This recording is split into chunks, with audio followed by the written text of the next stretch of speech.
So we're going to take a second and figure out what was going on with Sandra Birchmore. This is the first time I'm hearing about this. And allegedly she was pregnant and then she was found, you know, no longer with us. This happened in Canton, in the same area that Karen Reed had her whole situation go down. This is weird. Let's see what's going on here. Suddenly, though, something changed. His mood towards her seemed to change. She tells a friend that suddenly he was doing weird things like inspecting areas of her apartment where she would later be found dead. It's curious, isn't it? Here's what she wrote. Birchmore says, the father came by last night. It was like a complete 360 change. And person number 8 says, 180? Birchmore says, yeah, LOL.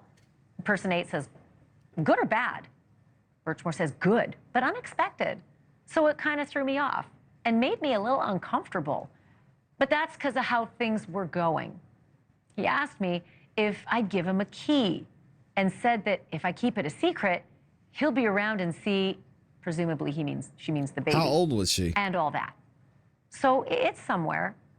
And then he looked in my closet and then the bathroom. But I don't know why. Haven't figured that out. We started to have heart-to-heart, and then work called him, so he had to leave. Oh, and he brought me a ginger ale because I ran out. And person 8 says, what about the birth certificate?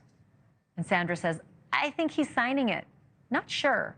He's coming back again this week, but it was like a complete 180 from where we were at. And here's where I should point out, ladies and gentlemen, that Sandra was found hanging from the door of that closet that Detective Farwell had been inspecting. What? That's curious, isn't it? Oh, my. 5 days after that conversation, on January 29th, she texted Detective Farwell the passcode to her building's front door. And according to his indictment, he had kind of a weird response to that. He asked her to verify if the code was the same code for all the building's residents or just you.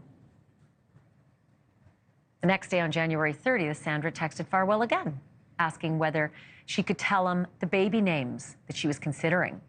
And Farwell said he'd rather discuss that in person. So she spent the rest of the day on other baby stuff, like trying to find somebody to watch her cats when she would be in labor 7 months from now. Also ordering baby things online, scheduling an OB/GYN appointment for February 10th. And planning a gender reveal event for Valentine's Day. That's the 14th. Doesn't really seem the mindset of a person planning to take her own life in 48 hours. Yeah, it doesn't. You tell me. Yet, for more than 3 years, Sandra Birchmore's death was officially listed as suicide. Wow. And that brings us to February 1st, 2021, the day that Sandra Birchmore actually died. It was another day of near constant texting and planning. At 12:19 p.m., she texted Detective Matthew Farwell that she would be free to meet up with him. At 12:35, he responded he would not be around that day. At 1:25 in the afternoon, she communicated with a photographer about a newborn photo shoot. And later, she texted Matthew Farwell again, telling him she received an early gift in the mail and wanted to have a baby shower in late March. She also asked him to buy some clothes for the baby to wear when she and the baby came home from the hospital. Interesting. At 5:01 p.m., Birchmore is seen on surveillance video accepting a DoorDash order. She's then caught on camera twice more, 5:31 p.m. and 5:33 p.m., going outside with a snow brush, probably just to knock some snow off her car, because there was a big snowstorm that night. Oh, my gosh. But that is the last time Sandra Birchmore is ever seen alive. At 7:57 p.m., she texts a friend asking about baby clothes. And at 8:25 p.m., she Googles Cubby Kids furniture. At 9:08 p.m., Matthew Farwell texts her asking whether he can, quote, come by for a second. And 2 minutes later, Sandra texts him back, telling him the door will be open. Oh, my goodness. And then Sandra Birchmore is never, ever heard from again. The phone records show that her phone was locked at 9:13 p.m., but it recorded a black screenshot at 9:18 p.m. The phone's health tracker indicates she took her final steps at 9:40 p.m. Phone's battery died 2 days later, on February 3rd, but Sandra's body wouldn't be found until the 4th. Oh my Because police goodness. did a well-being check. When they found her, her phone was on the floor, 12 inches from her right hand, 6 inches from her bent right knee. And here's the thing I can't get over, among many things. Everything I just said to you, everything I just listed out, was information that was knowable to the authorities right then and there the moment her body was found. Thanks for watching. Go to joinnn.com. Oh my goodness. Oh, I'm gonna need some more details. So now we're gonna figure out, how is this connected to Karen Reed? Mention of the second controversial murder case in Canton barred from the Karen Reed trial. The body of pregnant teacher's aide Sandra Birchmore was discovered after a blizzard in February 2021, a year before John O'Keefe's remains were recovered in a snowbank, and was initially ruled a suicide before the FBI stepped in and arrested the cop for murder. Oh. The judge presiding over the Karen Reed trial granted a motion by prosecutors Tuesday to bar any reference to the death of a pregnant woman who was murdered during a blizzard in Canton a year before the body of Boston police officer John O'Keefe was found in a snowbank in the same Massachusetts town. Massachusetts. I say it weird. In a filing this week, special prosecutor Hank Brennan argued that the fact that many of the same investigators who arrested Reed also failed to arrest a fellow cop for the murder of 23-year-old Sandra Birchmore a year earlier, and instead ruled her death a suicide. It's not relevant to the ongoing retrial of the 45-year-old who is charged with John O'Keefe's death. Testimony about this unrelated death investigation would result in a trial within a trial, Brennan wrote. I mean, that's fair. Birchmore's death was immediately ruled a suicide by responding police officers from the Canton Police Department, and state troopers assigned the Norfolk County District Attorney's Office, a determination that came before her body was autopsied by the state medical examiner. Birchmore's family was told by those cops, many of whom have been central figures in Reed's trial, that the teacher's aide had hung herself within hours of her body being found, despite information that the last person who saw Birchmore alive was a fellow cop, a police union official, and married father of 3 that she told police was the father of her unborn child.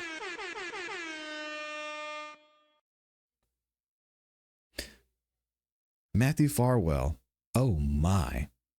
In fact, that police officer, Matthew Farwell, who allegedly killed Birchmore on February 1st, 2021, was charged by federal prosecutors last August with hanging Birchmore and staging the scene to make it look like the pregnant woman had taken her own life. How would he accomplish this? I mean, and nobody heard screams or anything. I guess we'll have to wait until the trial comes, but this is this is not looking good. Judge Beverly J. Cannoni, who is overseeing Karen Reed's retrial in connection with John O'Keefe's death after her first trial ended in a hung jury, sided with Brennan and banned Los Angeles-based defense attorney Alan Jackson from mentioning Birchmore's case, which was solved by the FBI, not the Norfolk County DA's investigators, unless the door is open. So it's possible it could be brought up. The ruling came just days after the testimony about the FBI visiting the witnesses in the Karen Reed case was brought to light in Jackson's cross-examination of Jen McCabe, the prosecution's star witness. Terrible witness. McCabe admitted that she misidentified herself to agents who came to her Canton home. She also testified that when they saw they were FBI, she went inside and called 5 people: her husband, Matthew McCabe, Carrie Roberts, another witness against Reed, a Norfolk County DA's office witness advocate, O'Keefe's mother, Peggy, and Brian Albert. Yeah, we saw this. Her brother-in-law, who was a Boston police sergeant when John O'Keefe's body was found on the Albert's lawn. McCabe didn't tell the FBI she called Albert, Peggy O'Keefe, or the Norfolk County DA's office in the 10 minutes before she agreed to let them briefly enter her home on April of 2023. The same year, federal prosecutors say they opened up the then cold case into Birchmore's purported suicide, taking a hard look at Farwell.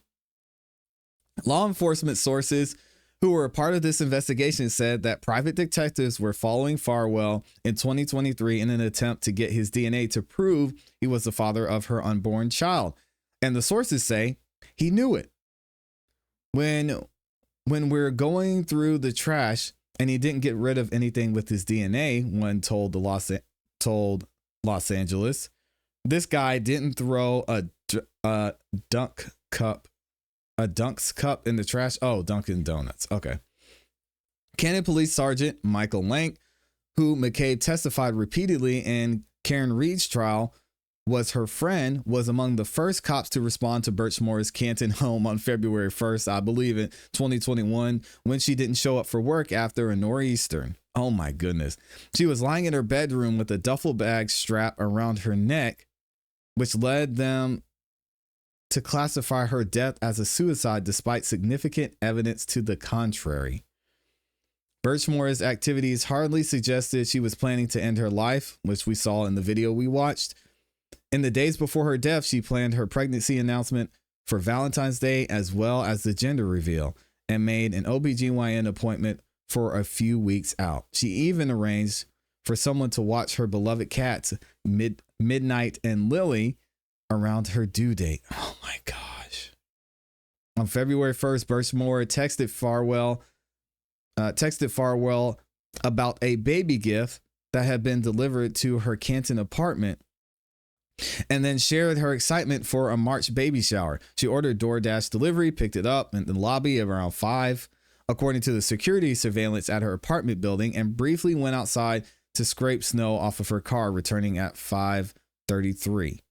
The last activity on her phone came when Farwell texted her at 9. We already saw this, wanting to know if he could come by for a second, according to an FBI affidavit. 2 minutes later, she texted him back that the door would be open. 4 minutes after that, security footage captured Farwell wearing a hoodie and a face mask.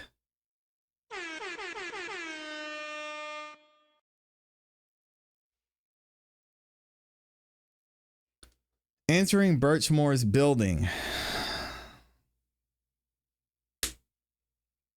Her cell phone cataloged her final steps at 9:40 p.m. 3 minutes later, at 9:43 p.m., cameras recorded Farwell's speedy exit. Oh my gosh.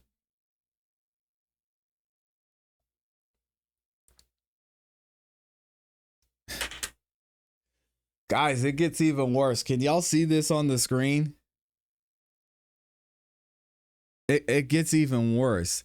This photo says Matthew Farwell's wife gave birth to the third child just hours after he allegedly murdered Sandra Birchmore. What? And he's wearing the same clothes.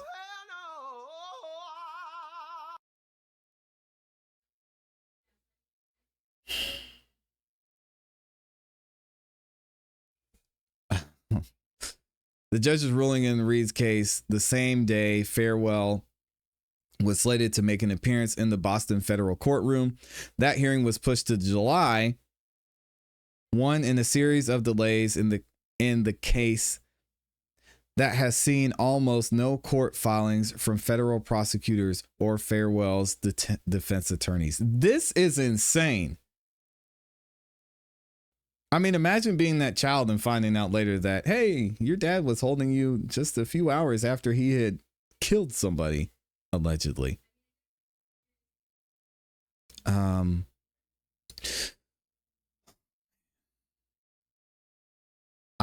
This is amazing.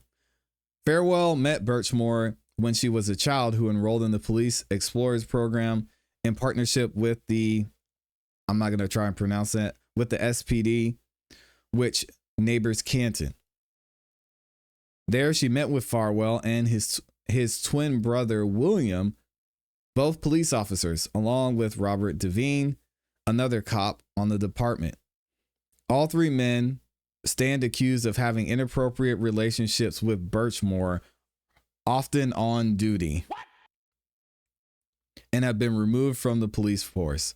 Matthew Farwell, federal prosecutors say, took Birchmore's virginity when she was 15, which is statutory, you know what, in Massachusetts.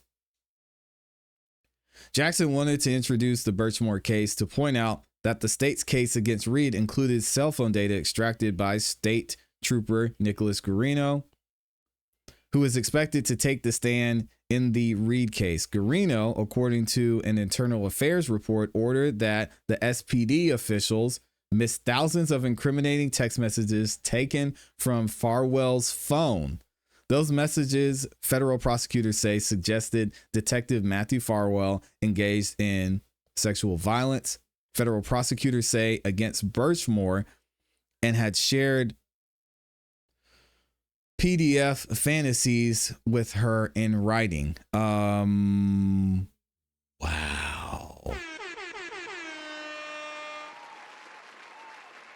I'm shocked. I have no words. Shout out to y'all for putting me onto this information. We will definitely be following up on. It's not even it's not the state versus Farwell. It's the United States versus Farwell, and seeing what happens here. The evidence isn't looking great for him here. He was the last person to see her. He's wearing the same clothes. I mean, what more do you need? He still has to have his day in court. We're definitely going to be following this moving forward, and I'll keep y'all up to date on what's going on here. It'll be interesting if somehow the door is opened on this, especially if Guarino takes the stand. This would not be a good look for the Canton Police Department. Let me know what y'all think about this in the comments and in the chat.